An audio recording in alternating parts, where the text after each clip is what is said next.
हे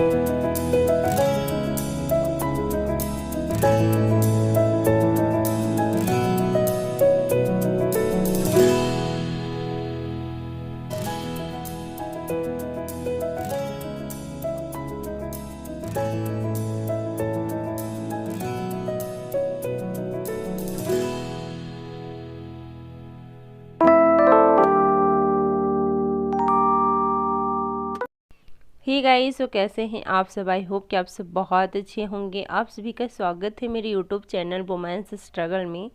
सुबह के 4:45 बजने वाले हैं और आज मेरी दिन की शुरुआत हुई थी 4 बजे और मैंने नाश्ते का भी प्रिपरेशन वगैरह कर लिया है। उसके बाद मैं यहाँ अभी पढ़ने बैठी हूँ। तो लगभग अभी 1-1.5 घंटे मैं आराम से पढ़ूँगी। 1 घंटे मानिए, 1.5 घंटे तो नहीं, यानी कि लगभग 6:15 बजे तक मैं आराम से पढ़ाई कर सकती हूँ अभी। उसके बाद फिर मैं जाऊंगी नाश्ता बनाने के लिए।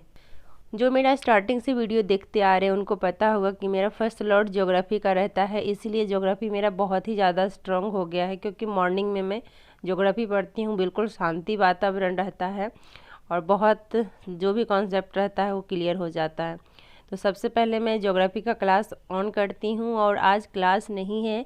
आज सर टेस्ट लिए थे, जो भी पढ़ाए थे उसमें से सर टेस्ट लिए थे। मेरा बहुत ही कम नंबर आया। मुझे बहुत ही ज़्यादा इस बात का दुख हुआ और दुख भी हुआ और प्लस ये भी कह सकते हैं कि मैंने उतने अच्छे से नहीं पढ़ा। क्लास में कर रही थी बिकॉज आजकल जब से मुझे डेंगू हुआ है ना, तो मैं जो भी पढ़ती हूँ तो सारा कुछ याद मुझे नहीं रहता है। इसलिए मुझे लगा कि नहीं, और सर ऐसा नहीं पूछे थे कि कुछ बाहरी क्वेश्चन पूछे थे, जो पढ़ाए थे उसी में से पूछे थे। हाँ, 1-2 क्वेश्चन ऐसा भी था जो कि सर अभी नहीं पढ़ाए थे।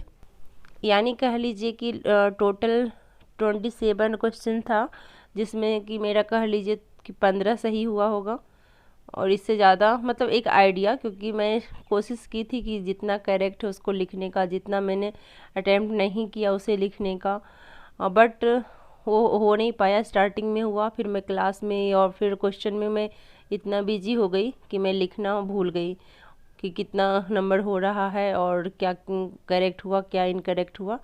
तो इस वजह से फिर मैंने छोड़ ही दिया उसे। और एक आइडिया बता रही हूँ कि 27 क्वेश्चन में से मुझे लगता है मेरा 15 क्वेश्चन सही हुए। एक आइडिया, हो सकता है 20 भी हुआ होगा, बट मुझे नहीं लगता है कि 20 मेरा सही हुआ। मुझे रिवीजन की बहुत ही ज़्यादा ज़रूरत है। मैंने रिवीजन तो बिल्कुल भी किया ही नहीं, ओनली क्लास कर रही हूँ और इससे मुझे नहीं लगता है कि फिर क्वेश्चन सही होंगे। मैंने रिवीजन नहीं किया था, शायद इसीलिए कम नंबर आए। अगर रिवीजन करती तो सही आता। सर बोले अगर आपका 20 भी आ रहा है तो समझिए कि सही है, बट मेरा 20 मुझे नहीं लगता है कि मेरा 20 नंबर आए थे। तो अब मैं आ गई हूँ किचन में नाश्ता बनाने के लिए और मैंने नाश्ता रख दिया है गैस पे बनने के लिए और साथ में बेटी के लिए फ्रूट्स वगैरह में उसके टिफ़िन में मैं दे रही हूँ निकाल के। तो बस सुबह का थोड़ा सा बिजी शेड्यूल रहता है, तो इस वजह से इस कैमरे में ज़्यादा शूट कर पाना मेरे लिए मुश्किल होता है।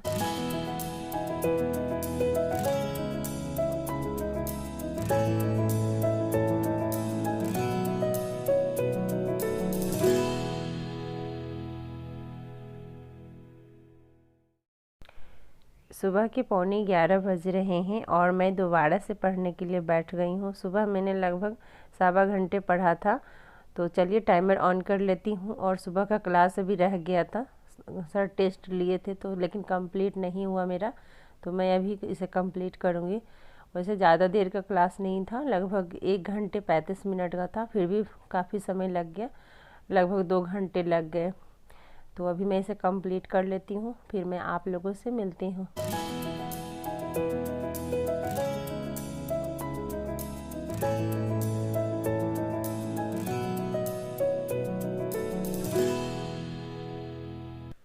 जैसे जैसे एग्ज़ाम नज़दीक आ रहा है, ऐसा लग रहा है कि जो भी पढ़ा हुआ है सब कुछ भूलते जा रहे हैं। क्या आप लोग के साथ भी ऐसा हो रहा है? अभी ऐसा लग रहा है क्या पढ़ें क्या ना पढ़ें, क्वेश्चन प्रैक्टिस करें या फिर रिवीजन करें, क्या क्या करें, कुछ भी समझ में नहीं आ रहा है, या क्लास अटेंड करें। बिकॉज मेरा क्लास भी अभी कंप्लीट नहीं हुए हैं और मेरा क्लास तो बहुत ही ज़्यादा पेंडिंग है, इसलिए थोड़ा सा मुश्किल हो रहा है मेरे लिए। और जब नज़दीक टाइम आया एग्ज़ाम का तो मैं 2 महीने तो बिल्कुल भी पढ़ाई छोड़ दी थी। आप पूरे साल अगर बहुत अच्छे से तैयारी किए हैं, फिर भी नज़दीक टाइम, एग्ज़ाम का जब टाइम नज़दीक आता है तो उस टाइम ऐसा लगता है कि हम सब कुछ भूलते जा रहे हैं। ऐसा लगता है कि हमने तो कुछ पढ़ा ही नहीं, अभी क्या पढ़ें, क्या रिवीजन करें, क्या नहीं करें। जो एग्ज़ाम पास कर जाते हैं उनके लिए भी मुश्किल होता है, उनको भी लगता है कि शायद मेरी तैयारी अच्छी नहीं है। और बस कॉन्फिडेंस के साथ क्वेश्चन सॉल्व करना ही मुझे लगता है कि ज़्यादा इम्पॉर्टेंट है। तो मेरा ये मानना है कि अगर जितना ज़्यादा से ज़्यादा हो सके क्वेश्चन की प्रैक्टिस करनी चाहिए। आज मैंने सुबह से लेकर के सोचा था कि शाम तक पढ़ाई करूँगी, रात को तो नहीं, बिकॉज़ मैं रात को जल्दी सोना चाहती हूँ और सुबह जल्दी उठना चाहती हूँ। आज का मेरा टारगेट था कि मॉर्निंग से लेकर के इवनिंग तक मैं आराम से पढ़ाई करूँगी, लगभग 6-7 घंटे, और सारे क्वेश्चन सॉल्व करूँगी। बट आज भी नहीं हो पाया, बिकॉज़ मेरी बेटी 2-3 दिनों से इतना ज़्यादा परेशान कर रही है, कौशिकी इतना ज़्यादा मैं बता नहीं सकती, गुजिया बनाने के लिए। होली में भी मैंने गुजिया नहीं बनाया था क्योंकि उस टाइम मेरी तबीयत अच्छी नहीं थी, तो मैंने गुजिया नहीं बनाया था, और गुजिया के लिए उसी टाइम से परेशान कर रही है।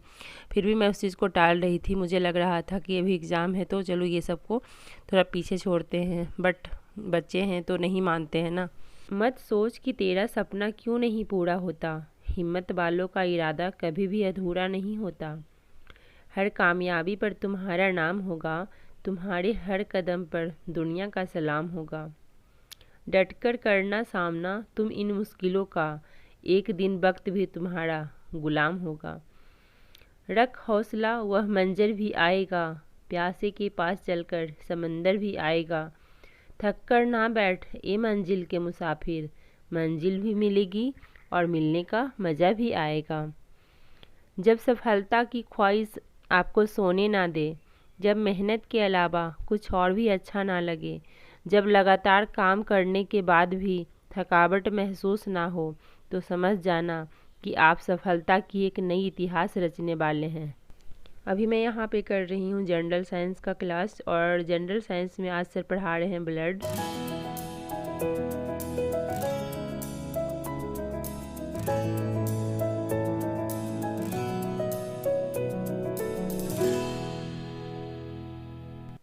खोकर पाने का मज़ा ही कुछ और है, रोकर मुस्कुराने का मज़ा ही कुछ और है।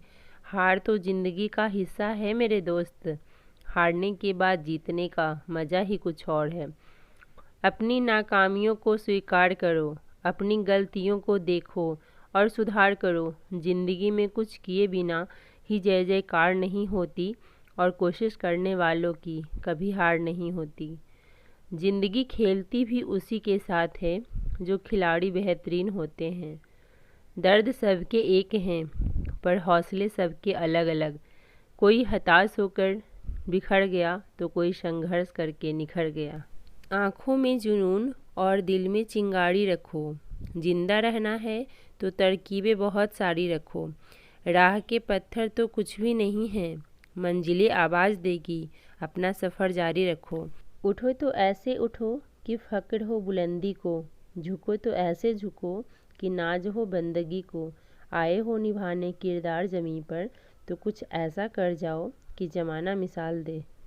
शाम का टाइम है और यहाँ पे मैं देखिए गुजिया बना रही हूँ। इसकी प्रिपरेशन मैंने आफ्टरनून में ही कर लिया था, लगभग 2-3 बजे।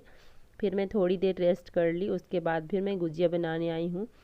गुजिया बनाते बनाते मेरी हालत बहुत ही ज़्यादा ख़राब हो गई, मेरे हाथों में, पैर में, कमर में पूरा पेन होने लगा। वैसे मेरी बेटी बोली मम्मा आप गुजिया बनाइए, मैं हेल्प करा दूँगी, बट वो लोग से थोड़ी होगा, अभी बहुत ही ज़्यादा छोटी है।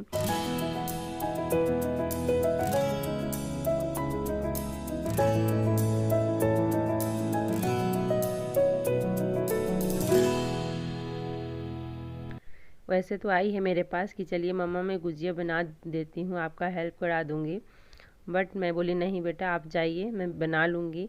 लेकिन लोई करने के लिए मेरे पास बैठी है और मस्ती कर रही है और कह रही है मम्मा जितना बन गया है उतना तल दीजिए और मुझे दे दीजिए, मैं खेलने जाऊँगी बाहर। लेकिन मैं बोल रही हूँ कि बेटा आप जाइए खेल के आइए और मैं इसे बना करके रखती हूँ, फिर एक ही बार मैं फ्राई कर दूँगी, बट वो नहीं मानने को तैयार हो रही है।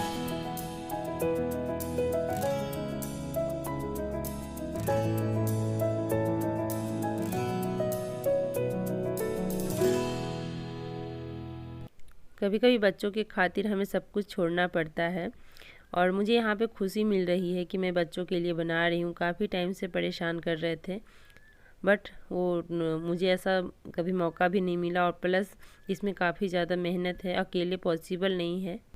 फिर भी मैं कोशिश में लग गई कि नहीं चलो जैसे होगा, जितना होगा उतना ही बना दूँगी और बच्चे तो खा लेंगे कम से कम।